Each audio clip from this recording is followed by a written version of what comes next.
I'm reading from this book called Women of All the Women of the Bible, and we're reading from the story Deborah and the Cautious Commander.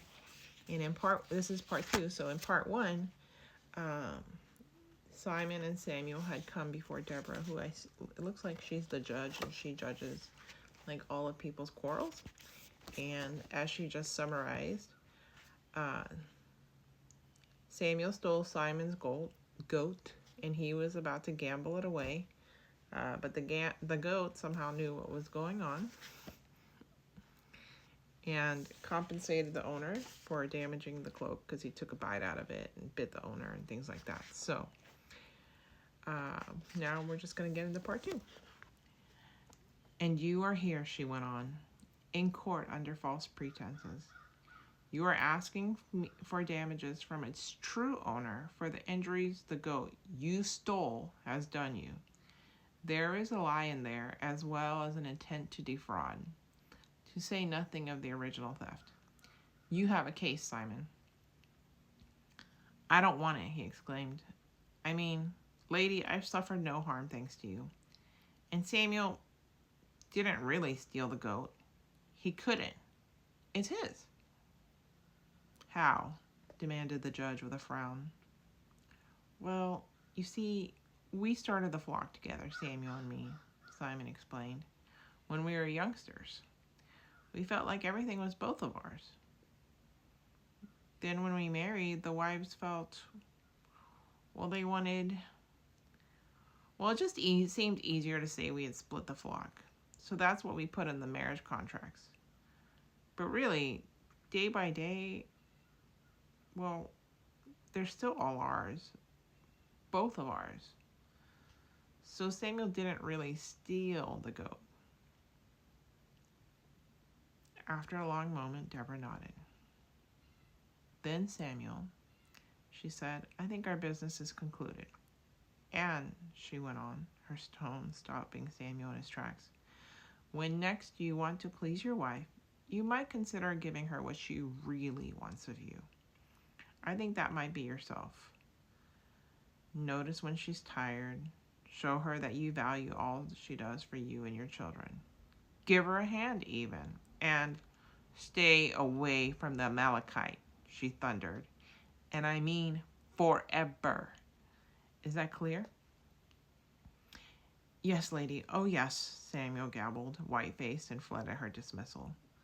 Simon, leading the goat, turned to wink at her as he left. Well done, lady, drawled a lazy voice. Its owner detached himself from the boulder he'd been leaning against and approached. You sent for me, I believe? At dawn, Barak, she snapped. Suddenly, she grew very still. Slowly, she rose, seeming to Barak's eyes to grow taller and broader as she stood gazing just above his head. Then her eyes fastened on his. Despite himself, Barak caught his breath. He knew he was trapped, caught in a deadly mesh of events over which he had no control. He could have no control.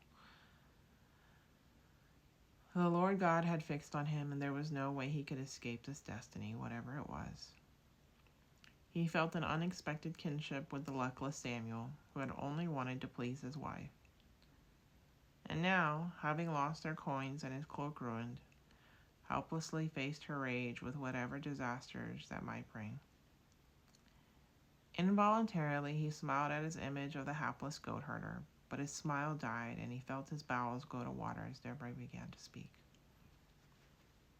Barak, son of Abinoam, from Kadesh and Naphtali, Deborah intoned, bronze weapons clashing and war drums thundering in her voice.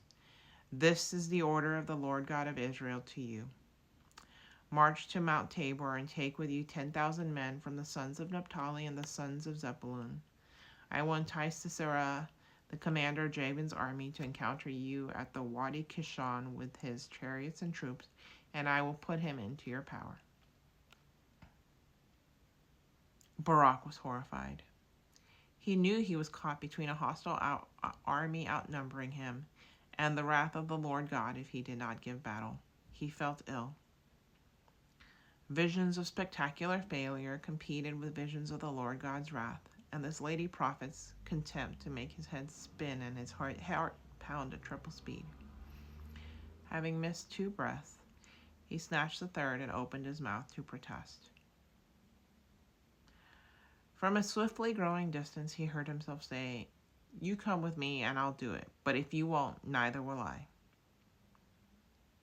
The shock of hearing his own voice calmly setting conditions for both the prophet and the Lord God brought him back to the hilltop with a thud. Pouring sudden sweat, he added hastily, "Look, I have no idea how to pick the right day. How am I supposed to know when the Lord God's angel is going to be there to guarantee success?" And his tone made the words an abject plea. Apparently it was enough. "All right," Deborah answered mildly, though with an edge, both amused and warning. "I'll go along with you. But remember, that means Sisera will be beaten by a woman, not by you, and there goes your glory."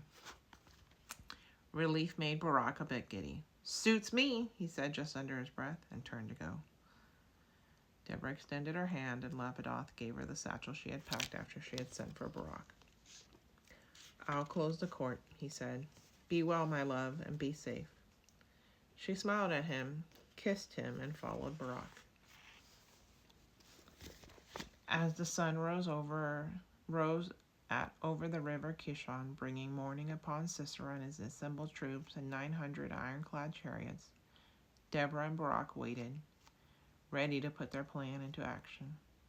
Anticipation made the time pass quickly. "This is it. Let's go. The Lord God is handing Sisera over to you, and he's leading your troops," Deborah finally commanded to a very tense Barak. At once Barak sounded the charge, and the 10,000 men he had summoned from Zebulun and Naphtali followed him, pouring down from Mount Tabor upon Sisera's forces. At Barak's advance, the Lord God roused absolute terror in Sisera and his forces. Sisera himself leaped down from his chariot and fled on foot. Pursued by Barak and his forces, Sisera's chariots and troops led as far as Harosheth HaGoyim, where Barak had them slaughtered to a man. Then Barak went after Sisera. Nearing the tent of Heber the Kenite, he saw Heber's wife, Jael, coming toward him. "Come in," she greeted him, "and I will show you the man you are looking for." He ducked his head and went into the tent. There at his head lay the general Sisera, dead. A tent peg had been hammered through his temple and into the ground. The sight and Jael's flat calm shook him to the soul. At that evening celebration, as he joined Deborah in singing the victory song, Barak kept glancing from her to Jael. The vision of the enemy, Sisera, pegged through the tent floor by the docile Jael, was balanced by the memory of the unlucky Samuel rescued by Deborah and that goat. "Lord God," he thought, "Lord God," as he sang with a will, "so perish all you enemies, Lord God. And let those who love you be like the sun when he arises in all his strength." Deborah smiled privately. Neither she nor the Lord God would have any further trouble from Barak. Of that she was certain. So that's the end of this story. I hope you'll join me later on today for your nightly dose of comfort from food reviews as I read the food reviews from Two Gals Kitchen in Concord, North Carolina. And as ever and as always, I'm so glad you exist. I am proud of you and I love you. And I hope you never ever forget that somebody smiled today because of you. Because you are enough, you matter, and you are perfect. And I hope you subscribe if you enjoyed this content. See you next time.